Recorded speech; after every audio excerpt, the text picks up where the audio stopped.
ताजमहल का work start हुआ था सर, वो 1631 से स्टार्ट हुआ था, 1631 से फिनिश हुआ था 1653 में, 1653 में। जो कि आप जो वाइट बिल्डिंग देख रहे हैं ना सर, ये जो मेन बिल्डिंग है वो कंप्लीट हुई थी 17 साल में।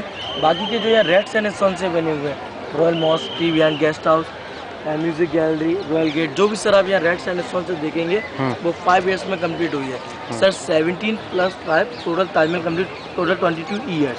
सर ये वाइट मार्बल आया था मकरान ऑफ राजस्थान से और रेड स्टोन आया था फतेहपुर सीकरी से।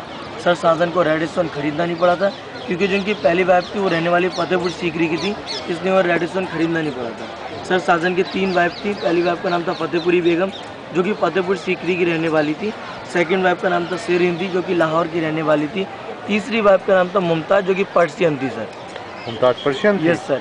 उनकी पहली दूसरी बीवी से बच्चे नहीं थे, उनकी तीसरी बीवी से बच्चे हुए थे 14 चाइल्ड सर।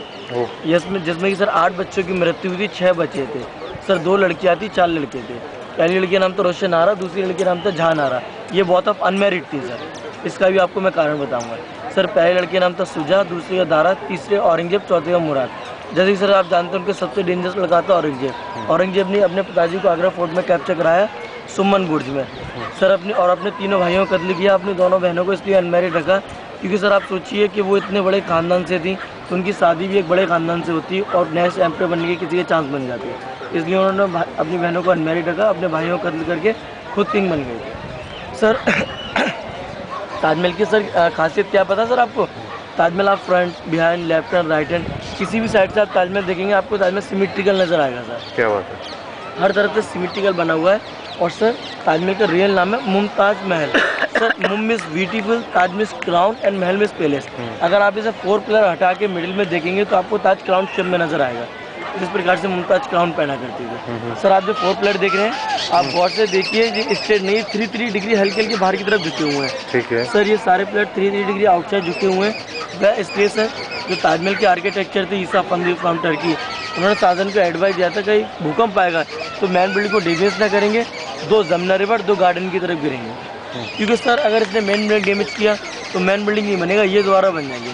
इसलिए सारे पिलर 3 डिग्री आउटसाइड झुका दिए गए, समझे सर। सर ताजमहल के जो आर्किटेक्चर थे ईसा फंदी, उन्होंने केवल ताजमहल ही डिज़ाइन किया था, ना तो उसमें मॉक्स ना गेस्ट हाउस।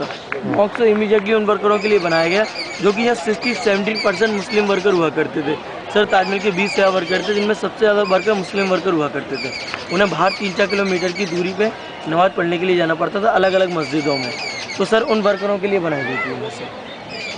और ट्री बिहाइंड गेस्ट हाउस बना हुआ वो केवल रीप्लिका के लिए, क्योंकि ताजमहल सिमेट्री है सर, उसे रीप्लिका के लिए बना दिया गया। ताजमहल ग्रे भी आ रहा है सर, गेस्ट हाउस का तो कोई पॉसिबल ही नहीं है, लेकिन ये रीप्लिका के लिए बना दिया गया सर। ये बहुत ऑफ म्यूजिक गैलरी है, जब कोई दूसरा एम्पर आता था तो उनके वेलकम के ड्रम बजते थे, इसलिए सर म्यूजिक गैलरी कहते हैं।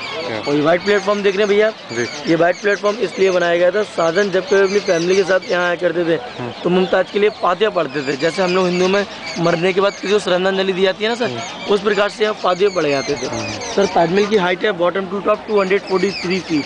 ताजमहल की जो स्पेस वाली मार्बल है सर, इनसाइड यूज की है ब्रिक्स, छोटी छोटी रॉबिन ब्रिक्स हुआ करती थी सर, जो पहले जो बनते थे, इन्हें ककैया ईंट कहते हैं हिंदी में, उस प्रकार से बनाई गई है सर इनका जो बेसमेंट है सर। मुमताज की जो डेथ हुई थी वो हुई थी 39 एज, 39वीं साल थी, 14 child delivery time of Burhanpur से यहाँ लाने में 29 दिन लगे थे बाय बोट द्वारा।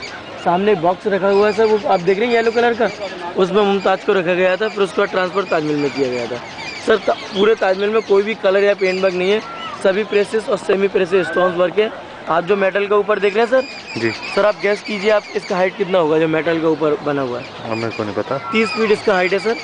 30 फीट का, लेकिन लगता नहीं है सर। मेटल के नीचे आप जो देख रहे हैं पंखुड़ियाँ बनी हुई हैं गुलाब की सी, ये इसलिए बनेगी है क्योंकि दुख का सिंबल है, किसी को मरने के बाद गुलाब का वो होता है ना सर, फूल। अच्छा, ये फूल की तरह फूल रखा हुआ है। यस, ये दुख का सिंबल है। और एक्चुअली एक चीज़ और बताता हूँ सर मैं आपको, ताजमहल के अंदर जो रियल ग्रेव है उससे देखने के लिए नहीं देते हैं सर। आपने सुना होगा कि रियल ग्रेव बंद कर रखी है सर। जो मुस्लिमों में जब किसी की मृत्यु होती है तो उसे मिट्टी में दफनाया जाता है, ना कि सर उसे कॉफिन होता है कि उसे दफना दिया जाता है, मतलब अंदर रख दिया जाता है। तो सर जब वो उन मिट्टी में दफनी हुई है तो जिसे रियल ग्रेव कहते हैं वो भी रियल ग्रेव नहीं है, लेकिन वो मकबरा है सर।